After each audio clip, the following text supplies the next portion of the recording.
The iPhone 18 Pro leaks are painting a very exciting picture. If even half of these rumors turn out to be true, Apple is preparing one of the biggest iPhone shifts in years. This isn't just about new features, it's about a completely new design direction, a revised release strategy, and even futuristic connectivity. Apple is reportedly changing its traditional September launch cycle. For the first time in nearly 20 years, the standard iPhone the 18th of May arrive in March 2027, while the iPhone 18 Pro, Pro Max, and possibly a new premium model, rumored as iPhone Fold or iPhone Ultra, could launch in September 2026. This split strategy allows Apple to dominate headlines twice a year, prioritize premium models first, and keep upgrade hype alive year-round.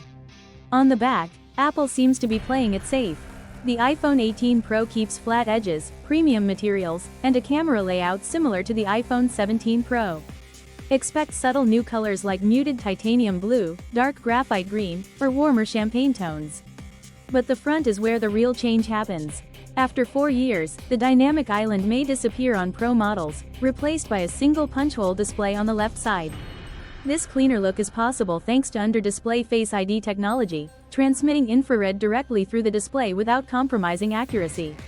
Interestingly, this punch-hole design may exist for just one generation.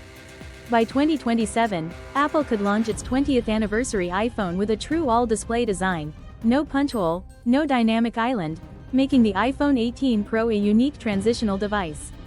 Meanwhile, standard iPhone 18 models may keep the dynamic island and older Face ID hardware.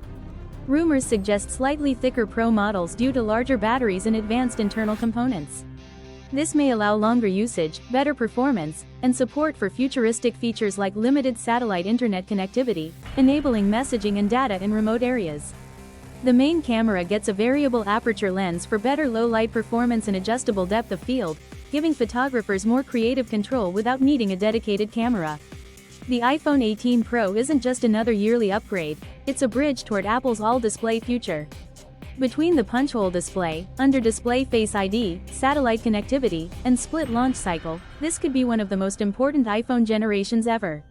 Now, the question for you. Would you prefer a punch-hole display over the dynamic island, or should Apple skip straight to a full all-display design? Let us know in the comments, and don't forget to like, subscribe, and hit the bell for all the latest iPhone 18 Pro updates.